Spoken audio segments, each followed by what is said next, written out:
Thank you, Mr. Chairman. Director Patel, thank you for being here today.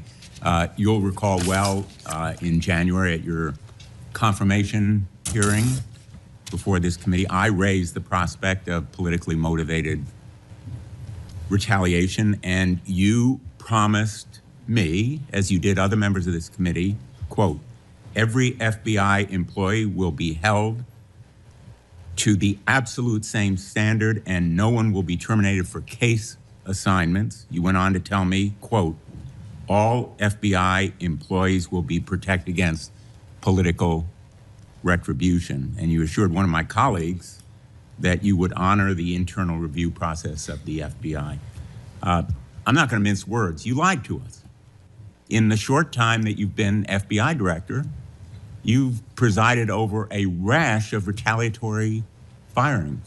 3 FBI agents have recently sued you. They are FBI agents with 60 years between them of distinguished service, rescuing hostages, saving kids from predators, dismantling drug cartels, and their allegations, their civil allegations, are a searing indictment of your tenure as FBI director. But it's not just those 3. The FBI Agents Association has said that your actions, quote, distract agents from their work, foster fear that their assignments could cost them their careers, either now or under the next administration, and increase the risk of criminal and national security threats by undermining unity and morale within the Bureau, end quote. This association, as you know, is voluntary. It represents 14,000 members, 90% of all the active agents. These are your employees saying that your performance has been unqualified and unfit.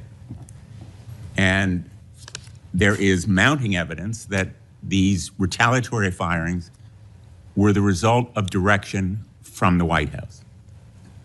There have been instances in the past history of the Bureau of political interference and political direction from the director's office, but not the kind of institutional interference that we're seeing from the White House right now. I'm going to ask you, has anyone from the White House contacted you about personnel decisions? I completely disagree with your entire premise that I have lied or am misleading the FBI. If I were, the results that I announced today by the men and women of the FBI and the historic records we are doing to keep this country safe would not be possible. The men and women of the FBI are responding to our leadership and this administration's priorities. The only way people get terminated at the FBI is if they fail to meet the muster of the job and their duties, and that is where I will leave it. And you accusing me of lying is something I don't take lightly, but I'm not going to get into a tit for tat with you. Well, let me just ask you to answer my question. Has anyone from the White House contacted you about personnel decisions? Generally speaking, we always discuss with the White House, OMB, during the budget process, how many personnel we need, who we need where. Answer is yes. For budgetary purposes and to fire people, agents, because they participated in investigations of the president? I don't receive directions to do that. Has anyone I make the suggested decisions. it? Has anyone asked you to do it? The best information is, yes, you've taken suggestions and direction from the White House in firing qualified agents. Any termination at the FBI was a decision that I made based on the evidence that I have as a director of the FBI, and it's my job, and I'm not going to shy away from it. And as you stated, those are allegations, and that is an ongoing litigation. So they'll have their day in court, so will we.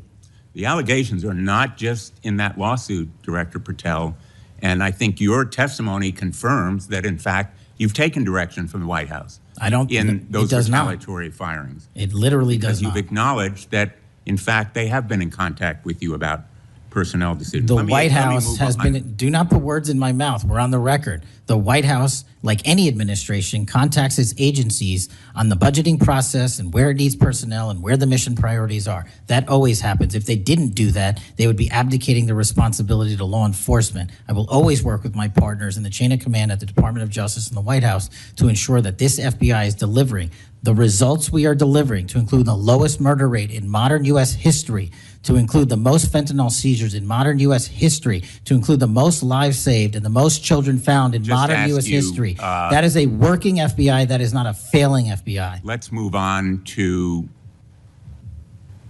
a related area. In White House discussions, have you been asked or directed by the White House or others to engage in a crackdown on political groups or organizations, nonprofits, after the murder of Charlie Kirk?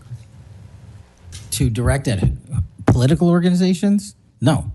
I've been asked by my chain of command to properly root out criminal activity wherever it is in whatever investigation we are conducting, and that's what we're doing. Have those distinctions about whom you're going to target been based on direction from the White House? Nobody gives me a list on who to target. My targeting list is from the men and women at the FBI. Have you talked about investigating certain groups, nonprofits, or foundations or institutions? Whatever those investigations are, they're ongoing, and I'm not going to get into those. Have you used polygraphs to determine loyalty of agents? No. Have you committed that you will respect the First Amendment rights of agents? I have wildly committed to respecting the First Amendment rights of agents, but at the FBI, you have to balance your First Amendment rights with your mission. Have you imposed any sort of loyalty test in the course of using polygraphs or in any of the other personnel decisions? Polygraphs have been utilized at the FBI for decades. They will continue to be utilized in the fashion by the professionals that administer them. Have you asked under the polygraph test about individuals' loyalty or about their voting records or any kind of past statements? Just to make it abundantly clear, I don't tell the professionals how to conduct polygraphs or what questions to ask. They make those decisions. And I, as the director of the FBI, never ask anyone who they voted for. Have you investigated donors to a political party simply because they are donors? Simply based on that fact alone, no. Have you investigated donors for another reason? Many donors may be involved in criminal enterprises and criminal activities, and those individuals will be investigated. Can you commit to make public the Epstein files that so far have not been released if this committee is able to review them on a classified basis? I think this is an important distinction. The Epstein case file is not classified, to my understanding. So we are providing what we legally can, and we are going to give Congress what we are legally permitted to do so to the maximum extent of the law. Will you enable the chairman and the ranking member to review them on a classified basis? That doesn't make any sense. If the material in the Epstein file is not classified, there is no basis for a Well, it classified would protect review. the confidentiality of them if they were able to review them on a classified basis. If anyone in this room can get the multiple district court judges to lift their court protective orders in the ceilings, we will happily provide you with more information. Are you in favor of merging the DEA and the ATF? That's not something for me to comment on. Well, those agencies work with you, don't they? With me, not for me.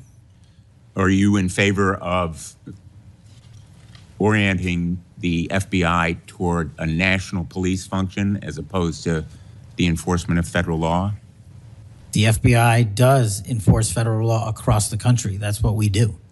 But isn't it a fact that you have told the leadership of the FBI that you view it as moving toward a local and state police function?